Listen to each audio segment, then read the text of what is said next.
Sa pag-edit, ikaw na walang trabaho at nag-isa na nagpapakalasing habang nanonood ng mga video, ang eGod Tycoon system ay lumipat upang humingi ng bauding. Paalala, ang pag-activate ng sistemang ito ay nangangailangan lamang ng 3 iba't ibang ulo ng aso.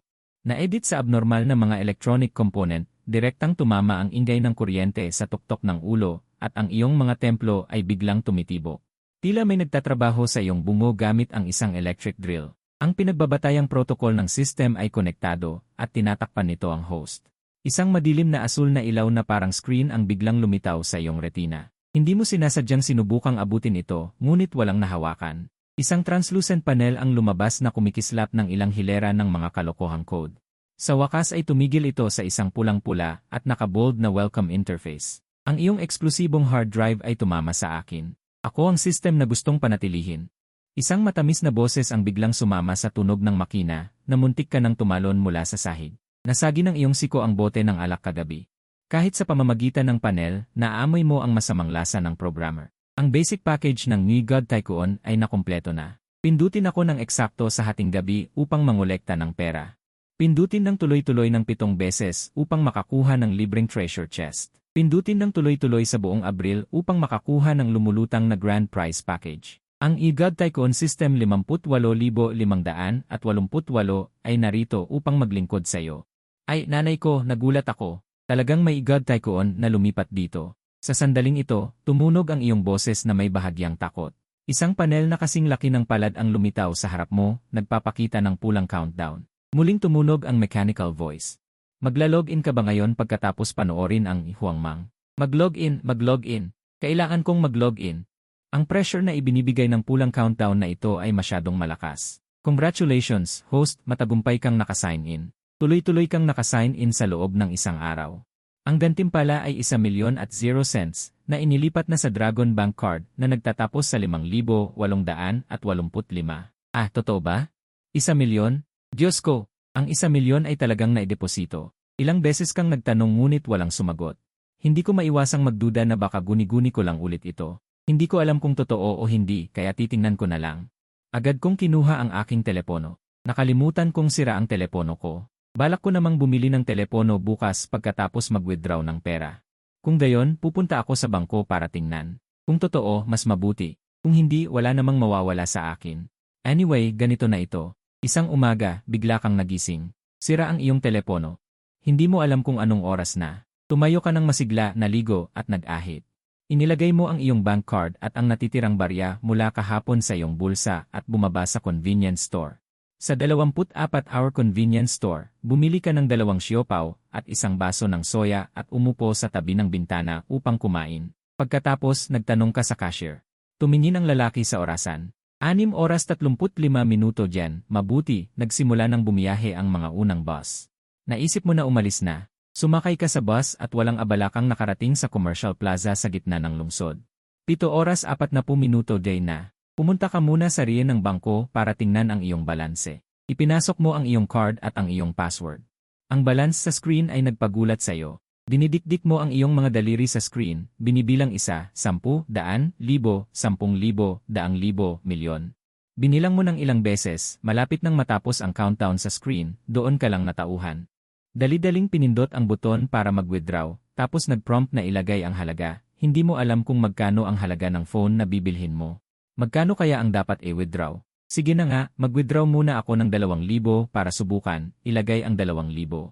Lumabas na lumagpas sa pang-araw-araw na limit, may limit din pala ang yen na to, anong gagawin ko? Napatigagal ka, tapos bigla mong naisip, pwede naman palang gamitin ang bank card para magbayad. Bakit kailangan pang mag-withdraw? Sanay lang siguro akong magbayad gamit ang cellphone, hindi ko naman magamit ang cellphone ko. Hindi na gumagana ang utak ko. Mabilis na pinindot ang buton para kunin ang card, at masayang-masaya na kinuha ang bank card. Hinawakan mo ang card at hinalikan ng 2 beses, paglingon mo, nakita mo ang isang babae. Nakadilat ang mga mata na nakatingin sa iyo, parang tanga. Hindi mo ito pinansin at ibinalik ang bank card sa bulsa mo.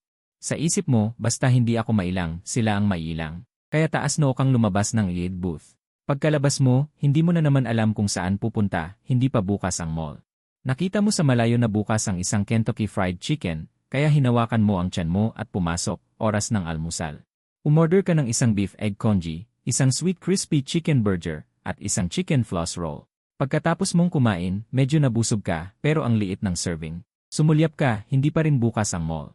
Umorder ka ulit ng isang malaking baso ng iced coke, umiinom ng coke habang nakatutok sa aircon, at muling nakatulog. Sa wakas, 1-0 na at bukas na ang mall, tumayo ka at dahan-dahang pumasok sa mall, naglakad-lakad ka habang tumitingin. Busy ang mga tindera sa kani-kanilang gawain at hindi ka gaanong pinapansin. Sa likod na bahagi ng ground floor, nakita mo ang ilang tindahan ng iba't ibang brand ng cellphone, kumpleto rin naman. Hindi naman mataas ang mga requirements mo sa cellphone. Wala kang panahon para maglaro, minsan lang mag-mobile games, at kasama mo pa ang ex-girlfriend mo. Ang iba ay panonood lang ng mga pelikula, pag-scroll sa mga short video, at panonood ng mga live stream, kaya kayang matugunan ng mga cellphone ng mga brand na ito ang mga requirements mo. Pumasok ka muna sa Xiaomi Home, maliit ang tindahan, may isang babae doon. May hawak siyang tela at pinupunasan ang mga demo unit sa display table. Nakita kanyang pumasok at binati ka. Bibili ka ba ng cellphone? Tumingin ka lang bago ang mga nasa table. Hindi huminto ang mga kamay niya sa pagpupunas, kinuha mo ang foldable phone sa harap mo at magaan at manipis ito. Malaki ang screen, mataas ang pixel at hindi rin kamahalan. Pero, mas gusto mo pa ring bumili ng telepono ng Huaban. Inilabas din nila ang unang triple folding na telepono. Siguradong astig gamitin yon. Habang nag-iisip ka, pinunasan ng tindera ang makina at lumapit sa iyo na nakangiti at nagtanong. Binibili mo ba ang cellphone para sa iyong mga magulang o para sa iyong sarili? Pinaalala ka nito. Tama. May pera na ako ngayon, bukod sa pagbili para sa aking sarili. Pwede rin akong bumili para sa mga magulang ko. Medyo malabo na ang mata ng tatay ko. Pwede siyang gumamit ng folding, malaking screen na telepono. Malaki ang screen kaya malinaw at maganda ring tingnan. Ang pinakamataas na configuration ay mahigit 10,000. Ang nanay ko ay fashionable at mahilig magbihis. Ang flip phone na ito ay napaka-estilo. Siguradong magugustuhan ito ng nanay ko. Hindi aabot sa 8,000 ang pinakamahal. Agad kang nagdesisyon at sinabi sa tindera.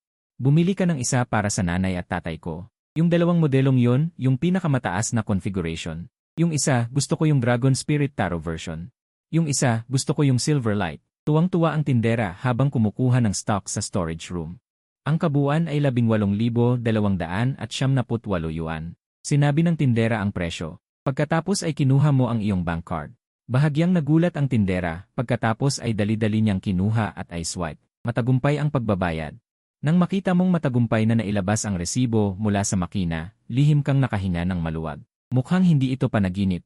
Ngayong nanalo ka ng 1,000,000 sa pag-check-in, doon mo palang talaga naramdaman. Punong-puno ng emosyon ang iyong puso. Talagang magiging maswerte ka na. Sa ngiti ng tindera sa mini phone store, umalis ka sa mini store.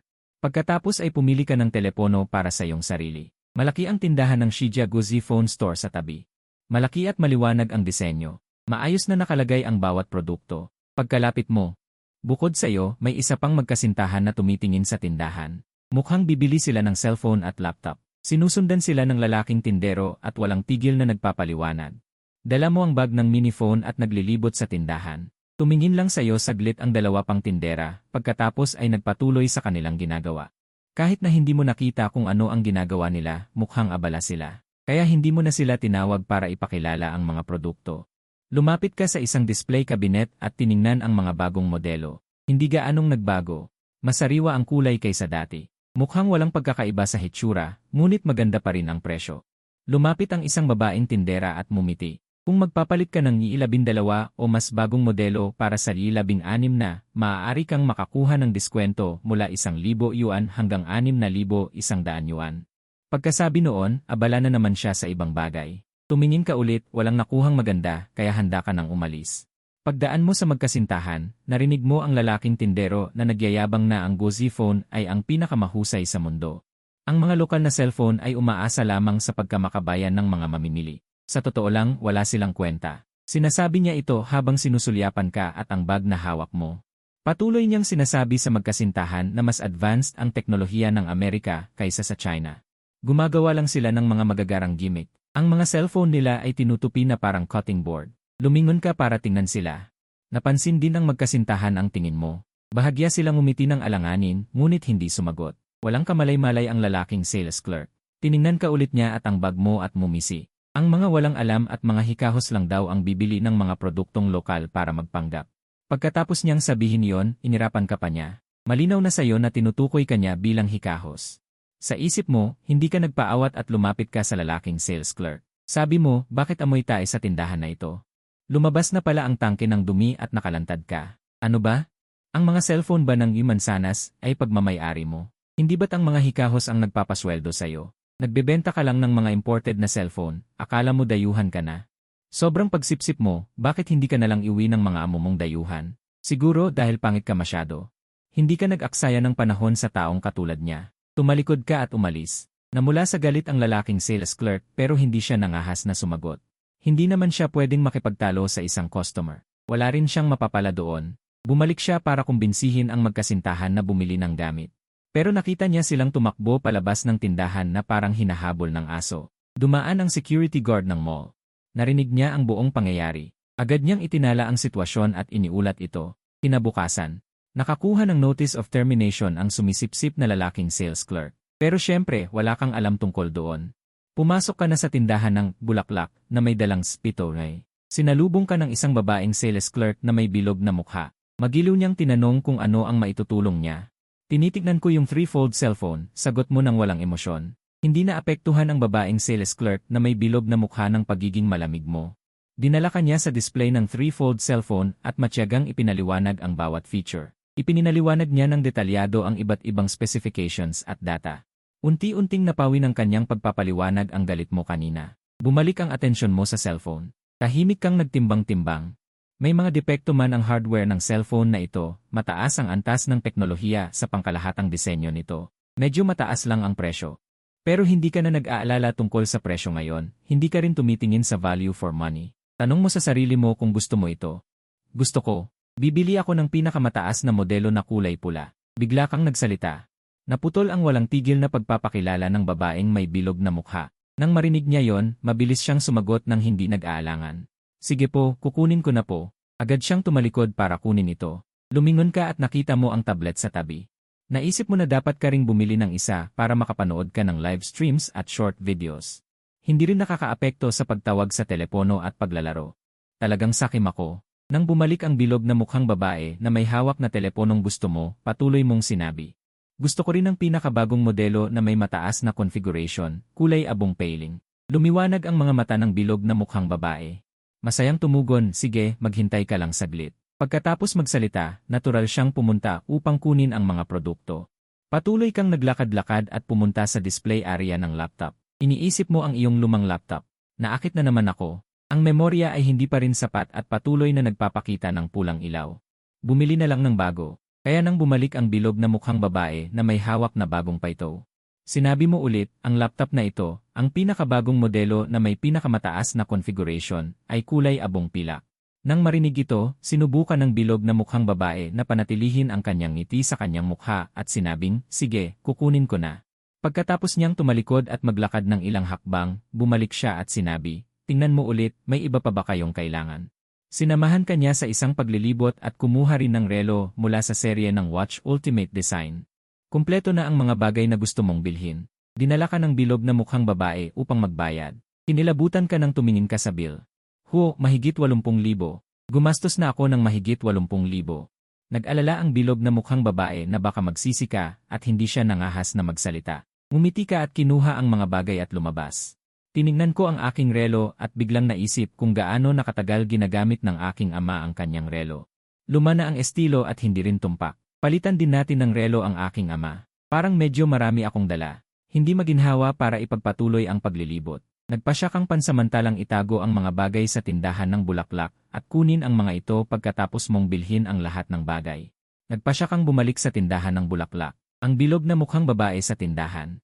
Masayang nakikipag-usap sa kanyang mga kasamahan tungkol sa kanyang mga benta at komisyon ngayong araw. Nang makita kanyang bumalik, akala niya ay gusto mong magsauli ng mga produkto. Nagmadali siyang sumalubong sayo. Nang marinig niyang gusto mong pansamantalang mag-imbak ng mga bagay, agad siyang sumang-ayon.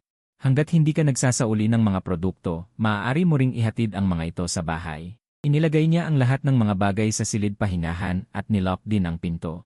Sa kanyang isip, ang kanyang misyon ngayon ay bantayan ang mga bagay na ito. Walang makakapasok sa pinto ng silid pahingahan.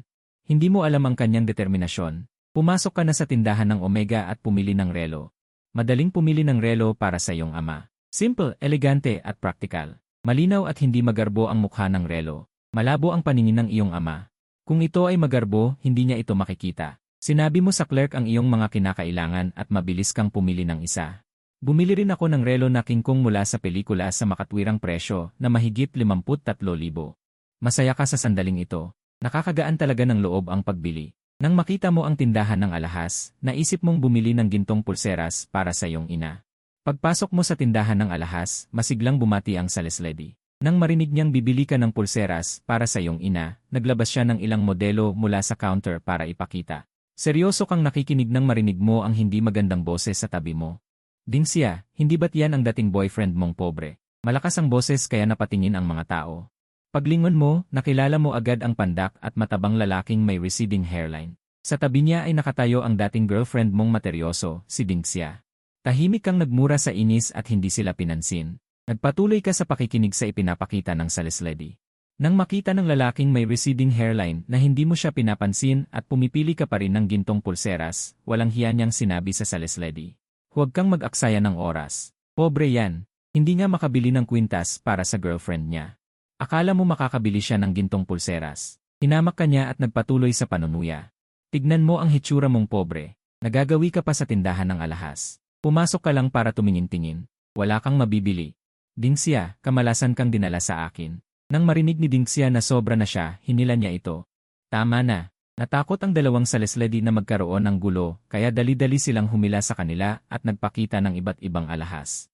Nang makita ng lalaking may receding hairline na hindi kumikilos ang salesledi, nagpatuloy siya sa pagrereklamo at sumigaw sa manager ng tindahan. Paalisin niyo yan. Nakakasira ng araw ang pobreng yan. Hindi sumagot ang manager at mumiti na lang ng awkward. Sumigaw sa kanya ang lalaking may receding hairline. Anong iningiti-ngiti mo dyan? Bilisan mo! Nawalan ka na ng ganang mamili. Inilabas mo ang iyong bank card at ibinigay sa salesledi. Balutin mo na itong 2 pulseras at kwintas. Nang ipalipas ang card, sumigaw si Dingxia. Sujay, tama na. May saysay ba ang ginagawa mo? Paano mo babayaran ang credit card sa susunod na buwan? Wala ka ng trabaho. Hindi ka ba magbabayad ng upa? Huwag ka nang magpanggap na mayaman. Hiwalay na tayo. May saysay ba to? Nang marinig mo ito, tuluyan ka nang nagalit. Lumingon ka sa kanilang dalawa at itinaas ang iyong boses. May problema ba kayong dalawa? Sino ba kayo sa akala nyo? Isang materyosong babaeng nanloko at isang nakakadiring kabit. Nakakahiya kayong lumabas ng bahay. Bibigyan ko kayong dalawa ng 2 pagpipilian.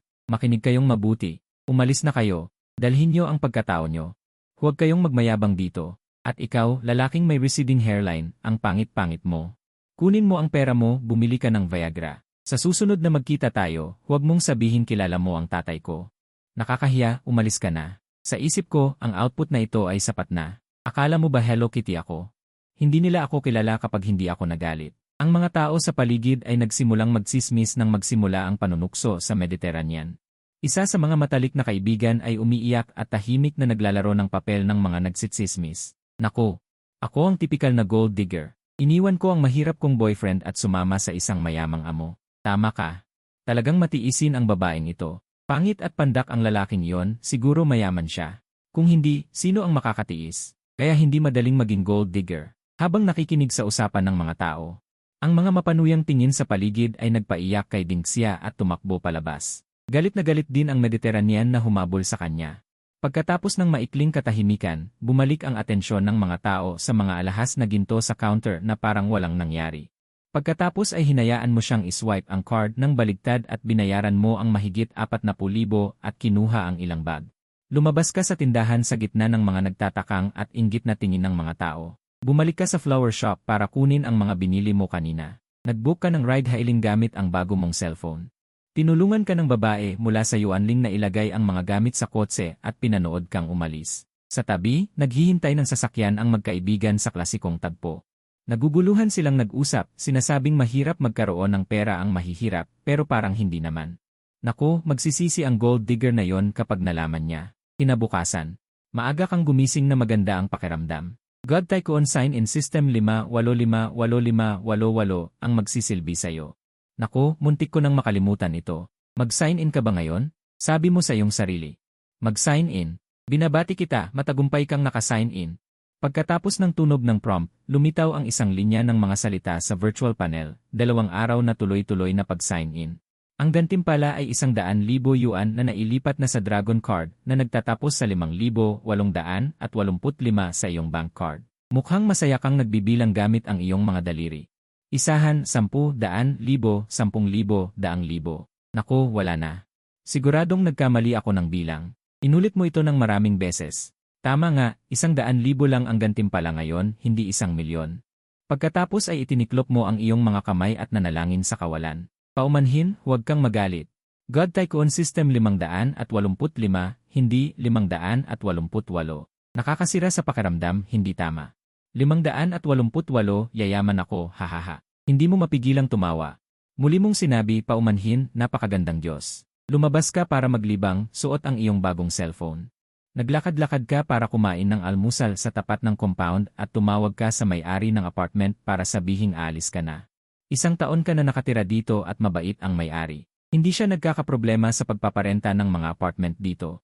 Kaya't nagkasundo kayong kunin niya ang apartment bukas ng umaga. Habang kumakain ka ng almusal, bigla mong naalala na hindi ka pa nakapag-book ng ticket. Kaya't kinuha mo ang cellphone mo at nag-check. Nag-book ka ng flight bukas ng hapon, 2:00. Darating ka sa bahay ng mga 4:00. Bukas ng umaga, kukunin ng may-ari ang apartment. Pagkatapos ay diretsyo ka na sa airport kasama ang mga gamit mo.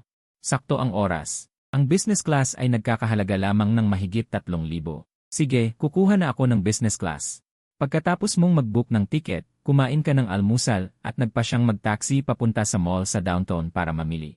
Sa daan, naalala mong kailangan mong umuwi. Kailangan mong sabihin ito sa driver mo. Sa loob ng 1 taon na internship, napakabuti ng mentor ko sa akin. Ang anak ng mentor ko ay nakapag-asawa sa ibang lugar. Madalas na silang dalawa lang ang nasa bahay. Tuwing weekend o kapag nag-o-overtime ako, madalas akong isinasama ng mentor ko sa kanila para kumain. Kapag masyado ng gabi, pinatutulog pa nila ako sa bahay nila. Madalas akong ipinagluluto ng maraming masasarap na pagkain ng may bahay, lalo na ang dumplings niya na may palaman na mantis shrimp. Paborito ko yon. Nakakakain ako ng 40 o 50. Hindi nagrereklamo ang mag-asawa kung marami akong kainin. Palagi silang nagpapakita ng mainit na pagtanggap. Nang maalala mo ito, tinawagan mo ang mentor mo para sabihing nagdesisyon ka ng umuwi. Pagkarinig nito, sinabi ng mentor ko na pumunta ako sa kanila para kumain ng hapunan. Masaya kang pumayag at pumasok sa mall. Diretso ka sa bag store sa 2nd floor at bumili ng 2 malalaking maleta, isa kulay pilak at isa kulay itim. Bumili ka rin ng sling bag para magkasya ang charger at earphones mo at pagkatapos mong ipacheck sa store ang mga gamit na binili mo. Nagpatuloy ka sa paglilibot sa mga tindahan ng sportswear. Bumili ka ng ilang shirt at shorts sa Nike at bumili ka rin ng 2 peres ng sneakers. Pagkatapos ay bumili ka ng shirt, pantalon at sneakers sa Guoning. Naglibot ka at bumili. Bumili ka rin ng ilang shirt sa isang brand store na hindi mo masyadong alam. Hindi mo namalayan na parami ng parami ang binibili mo. Sa tulong ng mga sales associate, binalik mo ang lahat ng gamit sa bag store at inilagay ang mga damit at sapatos sa 2 maleta. Sa gitna ng pagtataka ng mga tao, umalis ka sa mall hila-hila ang 2 maleta. Pagka-uwi mo, sinimulan mong ayusin ang mga gamit na binili mo nitong mga nakaraang araw. Napansin mong halos mapuno na ang 1.25 maleta. Tinitignan mo ang natitirang espasyo. Nagdesisyon kang pumili. Kailangan mong ilagay ang mga dapat mong dalhin at iwan mo na lang sa may-ari ng apartment ang natitirang gamit. Baka magamit pa ito ng susunod na upa. Pagkatapos mong mag-ayos, malapit ng mag-alauna ng hapon. Bumaba ka para itapon ang mga gamit at kumain ka rin ng noodles. Pagkatapos ay sumakay ng taxi papunta sa malaking supermarket malapit sa bahay ng Shifu para bumili ng mga bagay para sa Shifu at Shinyang.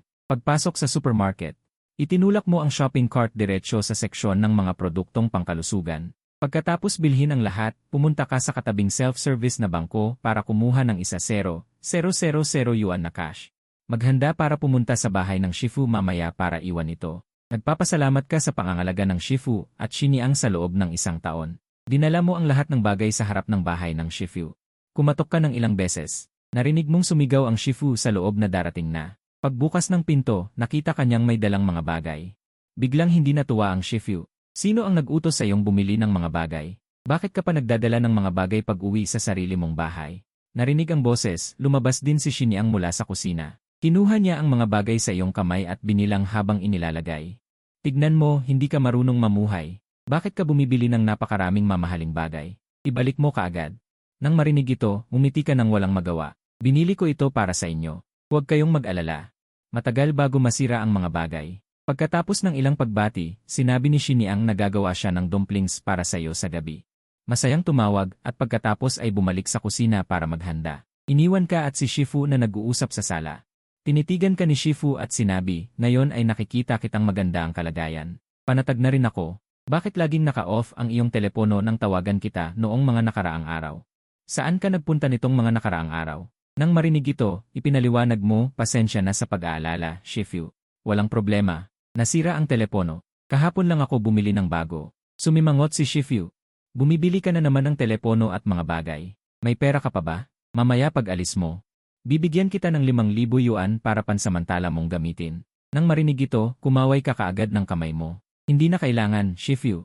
May pera ako. Ang lahat ng pera na ito ay, bago ka pa matapos magsalita, pinutol ka na ni Shifu. Anong mayroon ka? Alam ko ang iyong maliit na sahod sa pag-intern. Huwag mo akong lokohin. Walang maililihim kay Shifu. Alam ng aking pamilya na nagbitiw ako sa trabaho. Binigyan nila ako ng pera para makauwi agad ako.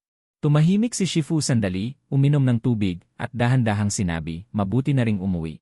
Makasama ang mga magulang. Magkakasama ang isang pamilya. Nang marinig ang mga salitang ito, alam mo na iniisip na naman ni Shifu ang kanyang anak na si Wuning. Si Wuning ay ikinasal sa Timog. Ilang taon bago siya makabalik. Para maiwasan ang kalungkutan ni Shifu, dali-dali mong iniba ang usapan. Tama, Shifu. Kumusta na ngayon ang pabrika? Pagkabanggit sa pabrika, agad na sumigla si Shifu. Nitong mga nakaraang araw, nagkasakit ng malubha ang matandang pinuno ng pabrika. Ang mga bagay na ginawa ni Jia Guang para sa kanyang sariling kapakanan ay kumalat na ng husto. Ang mga puso ng mga tao sa pabrika ay naguguluhan. Hindi ito magandang senyales. Malubha ba ang sakit ng matandang pinuno ng pabrika? Nag-aalala kang nagtanong, lahat sila ay lumipat ng ganito, hindi namin malaman kung gaano ito kalala. Bumuntong hininga ang Shifu, nagkwentuhan ng ilang sandali, inihain ni Xiniang ang dumplings. Lumabas na may masa, umupo muli ang lahat sa mesa at nagsimulang magbalot ng dumplings. Habang nagbabalot ka ng dumplings, ang desisyon mong magtrabaho sa bahay at ang paghihiwalay nyo ng iyong kasintahan. Sinabi mo kay Itaas, labis silang nalungkot habang nagluluto ng dumplings si Xiniang sa kusina. Sa pagitan ng pagluluto ng Shifu sa kusina, palihim mong inilagay ang nakuha mong 10,000 yuan. Sa pinakataas na drawer ng Jinmen Association, masaya ang lahat sa pagkain na ito, ngunit alam ng ilan sa inyo. Hindi alam kung kailan kayo muling magkikita sa hinaharap, nagkwentuhan kayo ng matagal pagkatapos kumain. Si Shifu at Xiniang ay labis na nalulungkot at gustong patuluyin ka ng isang gabi, ngunit alam nilang kailangan mong mag-check out bukas ng umaga. Kailangan mong pumunta sa airport sa hapon kaya hindi ka nila pinilit, napansin mong gumagabi na, tumayo ka at naghandang umalis. Sa pintuan, pilit na ibinigay ni Xiniang sa iyo ang sobre na may 5,000 yuan, nagpanggap kang tinanggap ito. Mabilis mo itong ibinalik sa ibabaw ng asosasyon paglabas at dali-daling umalis, sumisigaw sina Shifu at Xiniang sa likod. Lumingon ka at sinabi, Shifu, Xiniang, huwag na kayong maghatid, alagaan nyo ang inyong mga sarili. Mabilis kang bumaba ng hagdan pagkatapos lumingon, nakita mong pinupunasan ni Xiniang ang kanyang mga luha, natatakot na kung magtatagal ka pa. Hindi mo mapipigilang maluha, napakabuti ni na Shifu at Xiniang sayo, sa hinaharap kapag umuwi ka. Hindi rin mapuputol ang komunikasyon, madalas ka ring magpapadala sa kanila ng mga espesyal na produkto, hindi imposible na bumalik at bumisita kung may pagkakataon. Pagkatapos kumalma, bigla mong naalala ang tungkol sa 10,000 yuan pagka-uwi mo. Kaya nagpadala ka ng mensahe kay Shifu at sinabi sa kanya na ang pera ay nasa drawer ng asosasyon, tumawag si Shifu.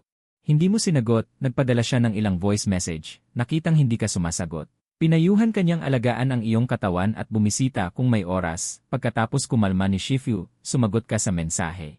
Pinayuhan ang dalawang matanda na huwag magtipid sa paggastos ng pera, alagaan ang kanilang mga katawan, babalik ka upang bisitahin sila sa hinaharap. Kung may pagkakataon, hayaan silang pumunta at maglaro sa iyong bayan, pagkatapos ay sinuri mo muli ang mga gamit na dadalhin. Pagkatapos matiyak na walang nakalimutan, naglinis ka at natulog ang hindi mo alam. Pagkaalis mo, may dalawang batang babae na tahimik na nag-cheer para sa iyo sa hagdan, umaasa nakikita ka ng maraming pera. Para durugin ang mukha ng dating kasintahang gold digger, sa wakas nakauwi ka na may dalang malalaking bag, bumagsak ka sa sofa. Tinitigan ang mga napanalunan sa lupa, masayang-masaya na kinuha ang bagong cellphone, at masayang pinagmasdan ang iba't ibang software.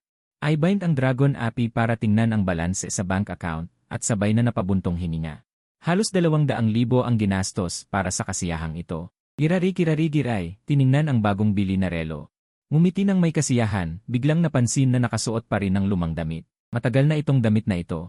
Medyo deformed na ang kwelyo at nagbukas na ang sapatos. Hindi nakapagtataka na tingnan ka ng iba na parang pulubi. Unahin ang mga malapit sa iyo pagkatapos ang iba. Tama ang kasabihan. Bibili sana ako ngayon ng ilang gamot. Kasalanan ng dalawang tangang iyon, nakalimutan ko dahil sa inis. Kailangan kong bumili ulit bukas. Bumili naman ako ng maraming bagay ngayon. Tumunog ang cellphone sa mesa. Dong dong dong. Dong dong dong. Nang makita kong video call ito ni Mama, agad kong sinagot. Anak, nasa bahay ka ba? Anong ginagawa mo? Kumain ka na ba? Nagpapahinga ka ba ngayon? Hindi ka ba nag-overtime? Mainit ba dyan? Sunod-sunod na bati ang naririnig, pareho pa rin ang dating gawi. Nakangiti kang sumagot sa iyong mama sa screen. Huwag kang mag-alala, ma, ayos lang ako. Kumusta kayo ni Papa? Okay lang kami. Nag-aalala si Mama Ksu. Bakit parang pumayat ka? Nagpapapayat ako, okay lang ako. Umiling si Mama Ksu pagkatapos marinig. Ang tanga mo naman. Ang taas-taas mong tao.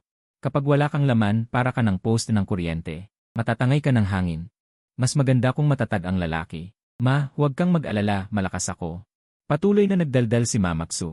Nakita ko sa weather forecast na mainit daw sa buong bansa ngayong taon. Lalo na sa pugon mo, 37-38 degrees daw sa araw. Uminom ka ng maraming tubig. Uminom ka ng malabnaw na tubig na may asin para hindi ka ma-dehydrate. Okay, araw-araw akong pinagpapawisan. Kailangan kong uminom. Ganito si Mama Ksu, si Liu Juan. Mahilig magdaldal. Lalo na sa inyong dalawa ni Papa Ksu Maosheng. Marami siyang sinasabi at hindi pa inuulit. Ay, napala. Lumabas na ang resulta ng exam ni Sisi. Maganda ang resulta. Nakapasa siya sa first tier. Kakaunti lang ang kapatid ni Mama mo, si Kuya Liu Qiang lang. Maagang namatay ang mga magulang nila. Nagtulungan sila noong mga nakaraang taon dahil hindi maganda ang kalagayan ng kanilang pamilya.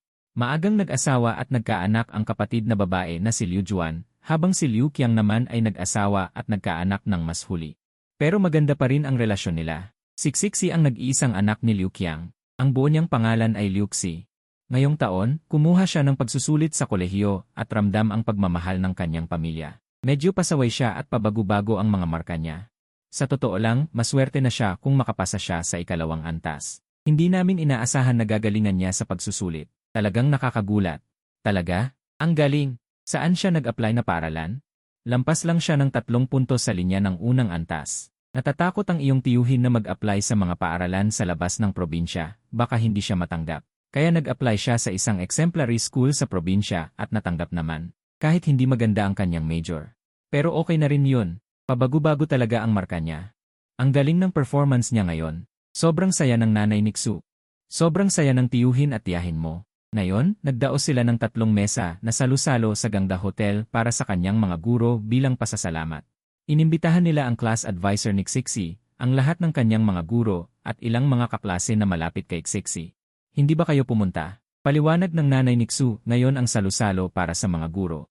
Mga guro at kaklase lang ang inimbitahan.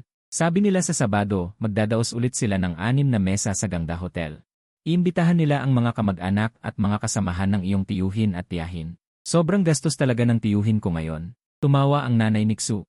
Sobrang saya rin ng tiyahin mo. Hahaha. Naalala ng nanay ni Ksu ang iyong girlfriend. Nagtanong siya tungkol sa kasal. Kailan mo dadalhin ang girlfriend mo para ipakilala sa amin? Hindi rin kayo umuwi noong nakaraang bagong taon. Nag-isip ka sandali at naisip mong sabihin na lang ang totoo. Wala na, naghiwalay na kami. Ano, naghiwalay na kayo? Tumahimik ang nanay ni Ksu sandali, tapos bigla siyang tumawa. Haha. Sabi ko na nga ba, hindi kayo magtatagal. Matalino ang babaeng yon. Halata namang mataas ang kanyang ambisyon. Hindi pa nga kami nag-uusap tungkol sa estado ng ating pamilya. Malaki ang kanyang balak. Gumaan ang iyong pakiramdam nang marinig mo ang sinabi ng iyong nanay. Noong una pa lang, alam na ng nanay ko ang intensyon ni Dingxia. Ang tanga ko talaga. Gumaan ang aking pakiramdam. Dahil sa pagkikita natin ngayong araw, nakita ko ng malinaw ang sitwasyon. Ang pagtigil sa problema habang maaga pa ang pinakamatalinong desisyon. Nagpatuloy sa pagtatanong ang nanay ni Ksu. Kailan ka hindi magiging abala? Kailan ka makakauwi? Naisip mo, wala na rin akong trabaho ngayon. Wala na rin akong girlfriend. Anong gagawin ko pa rito? Kaya nagpasya kang sabihin. Sa loob ng ilang araw, babalik na ako. Nang marinig ito ni Nanay Ksu, agad siyang masayang nagsabi, pinakamabuting bumalik bago ang salu-salo sa promosyon ni Ise sa Sabado sa susunod na linggo. Hindi ka nakauwi noong bagong taon at hindi rin nakita ng mga miyembro ng pamilya, kaya magandang pagkakataon ito para magsama-sama. Kung talagang papayag ka, maririnig mo ang boses ng iyong ama na si Xu Maosheng na nagmumula sa kabilang dulo ng telepono. Ang mga kabataan ay dapat magtuon sa trabaho. Huwag mag-leave kapag abala sa trabaho para hindi mag-iwan ng masamang impresyon. Kahit anong oras pwedeng magsama-sama ang pamilya. Bago pa makapagsalita si Tatay Xu, winagayway ni Nanay Xu ang kanyang kamay para pigilan siya. Inis na sabi, sige na, panoorin mo na ang iyong teleserye. Huwag mo kaming istorbohin na mag-usap ng anak ko. Agad siyang nagpakita ng maliwanag na ngiti sa screen, anak ni. Seryoso ka ba? Kung gayon, bumalik ka na sa mga susunod na araw na ito. Mainit doon sa trabaho at nakakapagod. Huwag kang makinig sa iyong ama. Akala pa rin niya na katulad ng dati. Ang pagdurusa ay isang pagpapala. Hindi tayo magiging tangang pusa. Bahala na kung sino ang gustong maging isa. Dahil nasabi na ng iyong ina ito. Nagpasya kang sabihin ang totoo. Sinabi mo na ang iyong pagkakataong maging regular na empleyado ay pinalitan ng isang kamag-anak. Pagkatapos mong magsalita, bago pa makareact si Nanay Xu, kinuha na ni Tatay Xu ang telepono. Sa harap ng screen, ikaw ay matuwid at kahanga-hanga. Kung hindi ka gusto dito, may iba pang lugar na tatanggap sa'yo. Ang pag-ugali ng iyong vice-presidente ay parang uod. Sa kalaunan, sisirain niya ang kanyang sariling kinabukasan. Hindi maganda na manatili sa ganitong lugar. Umuwi ka na bukas. Agad na kinuha ni Nanay Xu ang telepono at sumang-ayon. Tama ang sinabi ng iyong ama. Hindi namin kailangan ang mga ganitong lugar. Bukas, ayusin mo na ang iyong mga gamit at umuwi. Hawak mo ang iyong telepono, nakatingin sa iyong mga magulang sa screen. Sila ay nagsasalita ng isa-isa, na para bang nagpapasahan ng baton sa isang relay race. Sa isang sandali, naisip mong nakakatawa ito. Ang iyong mga mata ay nagsimulang lumuha. Ang mga reklamo at paghihinagpis sa loob ng maraming araw ay tila nawala sa sandaling ito. Matapos mong maraming beses na ipangako na bibili ka ng tiket at uwi sa loob ng ilang araw, sa wakas ay natapos mo na ang iyong pag-uusap sa iyong mga magulang. Pagkatapos mong magdesisyon na umuwi, ang iyong kalooban ay gumaan din dahil nagdesisyon ka na, magsimula na tayong maghanda. Ayusin mo muna ang iyong mga gamit. Ngunit pagkatapos maging abala sa loob ng mahabang panahon, napagtanto mo na wala kang maleta. Sige, ayusin ko na lang bukas. Dahil nakipagkita ka sa iyong landlord para kolektahin ang upa sa umaga, hindi mo alam kung anong oras siya darating. Bumangon ka pa rin ng maaga, naligo at nagbihis, at ginawa ang huling paglilinis at pag-ayos. Habang nagpapahinga, bigla mong naisip na muntik mo nang makalimutan ang mag-check-in. Sa iyong isip, binigkas mo ang check-in. Congratulations sa host, matagumpay kang nakapag-check-in. Tuloy-tuloy na pag-check-in sa loob ng 3 araw. Premyo, 660,000 na cash. Inilipat na sa bank card na nagtatapos sa 5,885 sa Dragon Bank Card. Tuwang-tuwa kang ikinuyom ang iyong kamao. 660,000. Talagang ang pinagpala na naman ako ni Hao. Salamat Hao. Pagkatapos kumain ng agahan sa kabilang village, umuwi ka na. Dumating ang landlord. Sinuri nilang dalawa ang buong bahay. Walang problema. Sabi ng landlord na mukhang nasiyahan, maayos ang bahay. Panatilihin mo rin ang kalinisan. Pwedeng tumira agad ang susunod na upa. Napakaayos mo talagang binata. Pagkatapos, kumuha siya ng pera sa bag niya. Inabot sa iyo ito. Ito ang 2,000 deposito. Dahil maayos ka, ibabalik ko sa iyo ang buong halaga. Kinuha mo ang pera at nakangiting sinabi, salamat, kuya. Yung mattress ko dito. Fan, rice cooker, plato, at kubyertos, magagamit pa. Kung ano yung magagamit, iwan mo na lang. Agad-agad na pumayag ang landlord. Ganyan talaga ang pakikitungo ng mga tao. Magbigayan. Ibinigay mo ang susi sa landlord. Hila-hila mo ang 2 maleta. Bitbit ang sling bag, bumaba ka. Tumayo ka sa baba at tiningnan ang dating bahay. Hindi ka masyadong nagtagal at tumalikod ka na. Ilang oras pa bago ang flight mo ng 2:00 ng hapon. Nagtaxi ka na lang papunta sa airport. Iniisip mo na kaya mong magpalipas ng oras sa business class lounge. Makakakain ka pa. Pagdating sa airport, inayos mo ang iyong baggage. Pumasok ka sa lounge. Habang naglalaro ng cellphone, naalala mo bigla. Hindi mo pa nasasabi sa mga magulang mo na uwi ka ngayong gabi. Naisip mong bigyan sila ng sorpresa. Pero naisip mo ang sermon ng nanay mo, kaya nagpadala ka na lang ng mensahe. Tok tok tok. Tumawag ang nanay mo gaya ng inaasahan. Malapit ka na raw sumakay ng eroplano at ngayon mo lang sinabi. Nakakainis ka raw. Hindi raw ba matagal magluto at maghanda ng pagkain? Buti na lang daw at nagpaalam ka. May kamahjong na raw siya. Pinagalitan ka niya at ibinaba ang telepono. Nakahina ka ng maluwag. Buti na lang at hindi siya nagwala. Kung hindi mo alam kung ano ang mangyayari. Dumating ang oras ng pananghalian. Kumain ka sa lounge. Nagpadala ng mensahe ang nanay mo. Tinanong ka kung ano ang gusto mong kainin sa gabi. Nagbanggit ka ng napakaraming pagkain. Umaasa na mamimili siya. Pagkasakay mo sa eroplano at umupo sa business class, napansin mo na mas maluwag lang ng kaunti at mas kaunti ang tao. May kurtina lang na naghihiwalay sa economy class. Nang lumipad na ang eroplano, nakita mo ang mensahe ng nanay mo. Pork stew lang na may glass noodles. Kung gusto mo, kainin mo. Kung hindi, huwag. Wala kang nagawa. Pinatay mo ang cellphone mo. Pagkatapos ng 2 oras na flight, lumapag ang eroplano. Ginising ka ng flight attendant. Ang daming magagandang mukha ang sumalubong sa'yo. Napaisip ka na maganda nga ang serbisyo ng business class. Pagkababa mo ng eroplano, sa wakas nakauwi ka na. Ang ganda ng panahon, nakakaginhawa. Pagkuha mo ng bagahe, magtaksi ka pa uwi. Habang nasa daan, tinitingnan mo ang tanawin sa labas ng bintana. Labis kang nasasabik, iniisip mo ang tuwa ng iyong mga magulang kapag natanggap nila ang mga regalo. Bigla, napahawak ka sa iyong noo at malakas na pinat. Nagulat ang driver. Umiti ka sa kanya sa rearview mirror at nagsimulang magplano sa isip mo. Nakabili na ng regalo, paano mo ipaliliwanag kung saan galing ang pera? Madaling lokohin si nanay. Ang problema ay si tatay, isang taong malinaw at makatuwiran. Kung malaman niyang gumastos ka ng higit sa 10,000 yuan para bumili ng mga bagay. Kapag hindi mo ipinaliwanag kung saan galing ang pera, malamang na hindi ka makakataka sa parusang bamboo shoot with meat. Lumilipad ang iyong isipan sa loob ng taxi. Ang premyo sa pag-check-in ng God Tycoon ay ibinibigay araw-araw. May mas marami pang mga premyo sa hinaharap. Ngunit paano makakahanap ng makatwirang dahilan? Lottery. Ngunit ang balanse sa bank card ay wala pang 1.5 milyon. Madaling mahuli ni nanay kapag nag-imbestiga siya. Magnegosyo. Hindi mo kayang mamuhunan sa sahod na ito. Bukod dito, wala ring makakasama sa mga kaklase at kaibigan. Unti-unti, naisip mo ang iyong kaklase sa high school na si Linsen, sinasabing may ari-arian ang pamilya niya sa Timog at hindi siya pamilyar dito. Siya ang perpektong kasosyo. Kaya, naisip mo ang isang kwento. Nakuha mo siya nang magtrabaho ka sa Timog.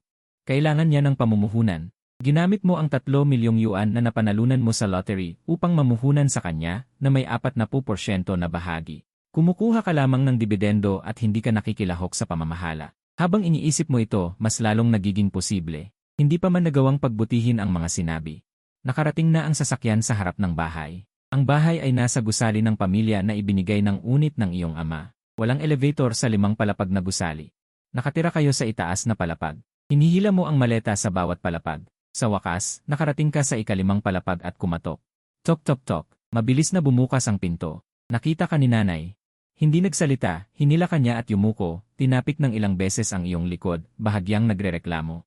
Bastos na bata, alam mo pang bumalik. Pagkatapos, tiningnan ka niya mula ulo hanggang paa, at humihikbi na sinabi. Pumayat ka ng sobra. Nang marinig mo ito, umiti ka ng walang magawa.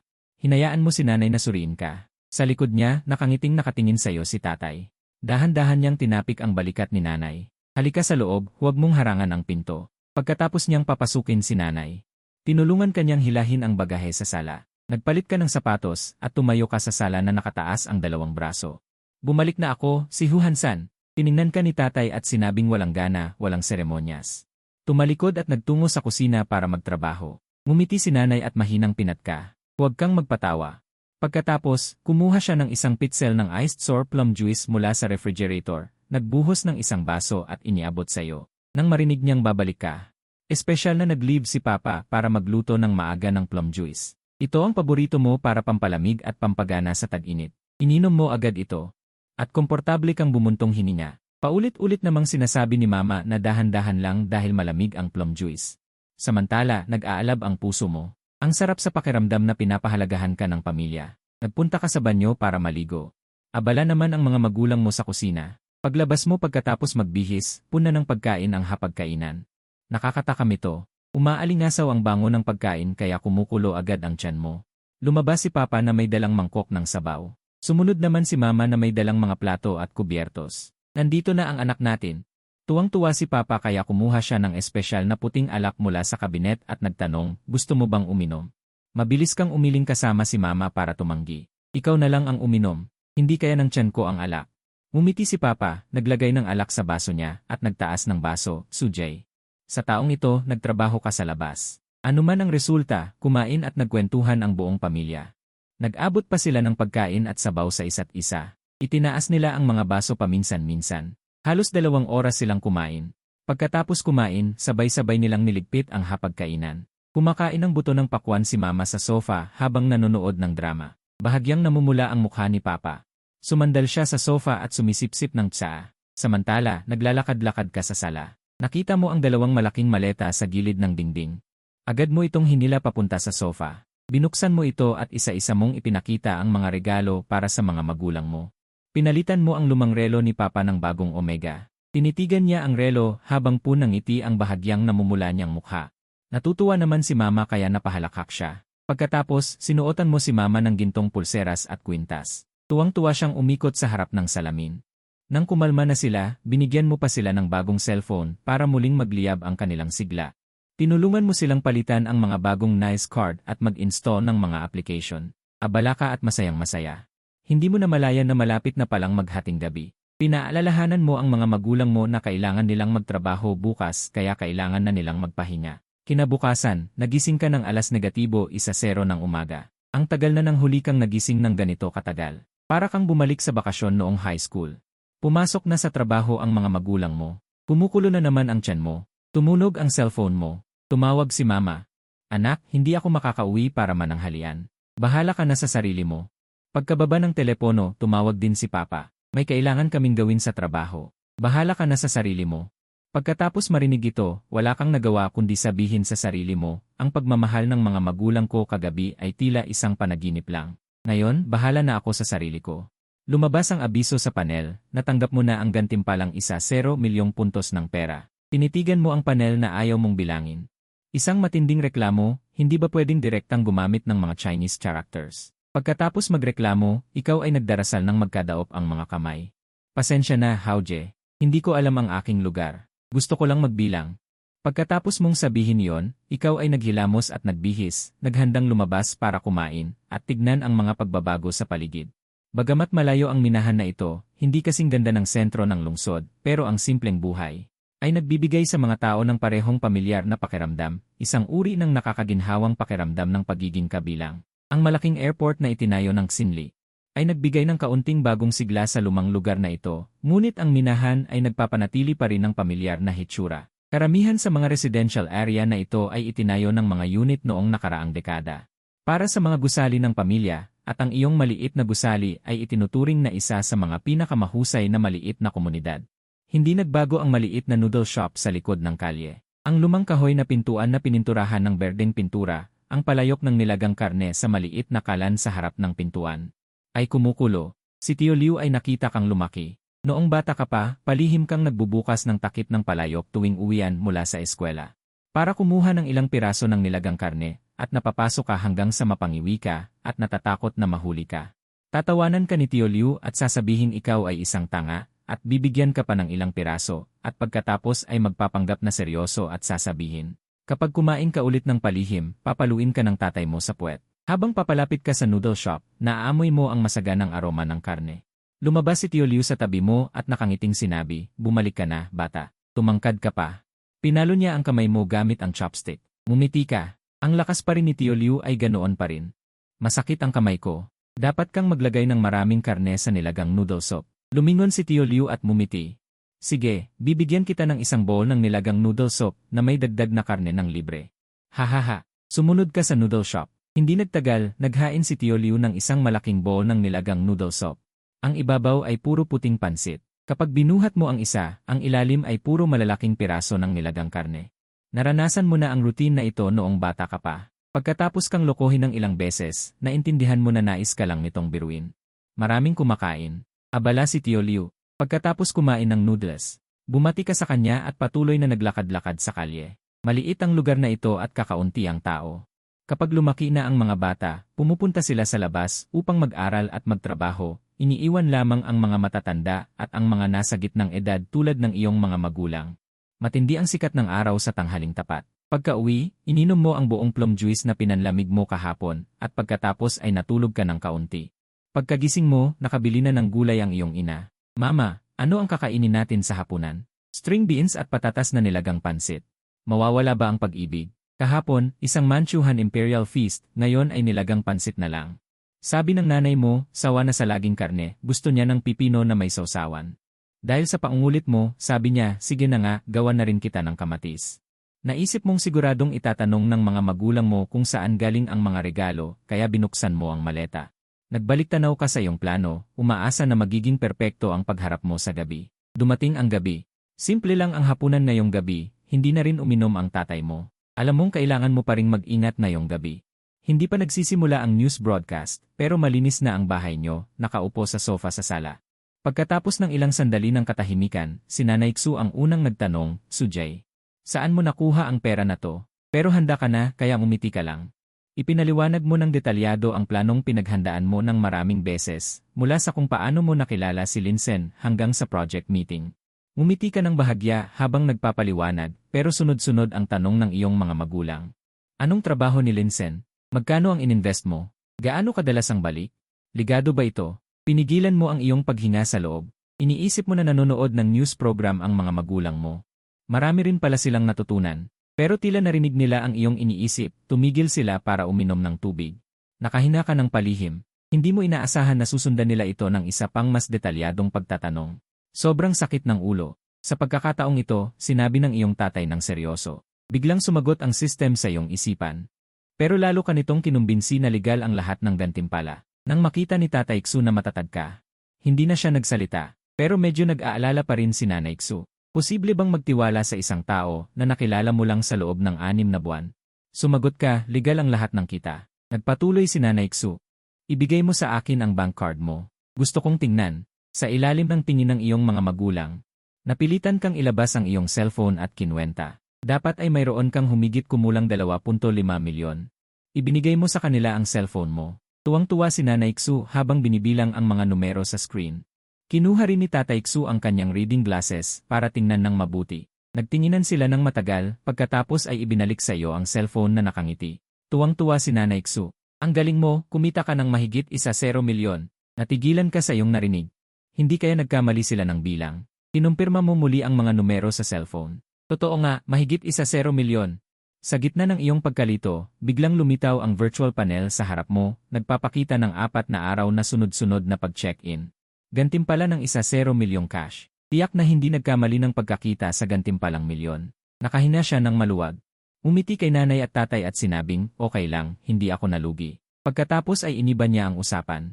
Binanggit niya ang ika-negatibo 60 kaarawan sa Sabado at ang pagdiriwang ng pagtatapos ng kanyang nakababatang kapatid na babae. Tuwang-tuwa si Nanay Xu. Bukas ay wala akong pasok. Pupunta ako sa mall sa lungsod para bumili ng mga damit. Ang mga damit dito ay hindi talaga sunod sa moda. Wenyan, payag ka ng mabilis. Inay, sasamahan kita. Ako ang magbabayad. Gusto ko sanang bumili ng ginto sa tindahan para sa iyo, ngunit natatakot ako na hindi mo ito magustuhan at baka hindi rin tama ang laki. Tumugon si Nanay Xu nang nakangiti, okay, napagdesisyonan na. Bukas, ikaw ang magbabayad sa mga bibilhin ko. Nagtawanan ang buong pamilya. Nakatira kayo sa lugar ng Minahan. Ang tanging bus papuntang lungsod ay ang ruta 117. Bihira ang mga bus at matagal ang biyahe. Ginising ka ni Nanay Xu bandang 6 ng umaga para abutin ang unang bus sa 7 oras 30 minuto. Kung hindi, ang 2 oras na biyahe ay hindi magiging madali. Nagmamadali kang naghilamos at sumubo ng kaunting pagkain. Naalala mong kumuha ng 6.66 milyong cash reward. Si Bro Hao ay mapagbigay pa rin. Ngayon, napaka-convenient ng sistema. Direktang ipinapakita nito ang 6.66 milyon sa mga karakter na Chino. Hindi na kita papahirapan pang bilangin ang mga zero. Nang hatakin ka ni Nanay Xu papunta sa istasyon ng bus, may ilang tao nang naghihintay. Nakipagkwentuhan si Nanay Xu sa kanila. Bumaling ang usapan sa pamimili sa lungsod. Sunod-sunod na dumating ang higit sa 10 tao. Sabay-sabay din kayong naghintay ng bus. Ang maingay na lansangan ay hindi na gaanong malamig. Nang dumating ang bus, isa-isang sumakay ang mga pasahero at pumili ng upuan. Naninigarilyo ang driver sa labas ng bus. Nakatakda nang umalis ang bus.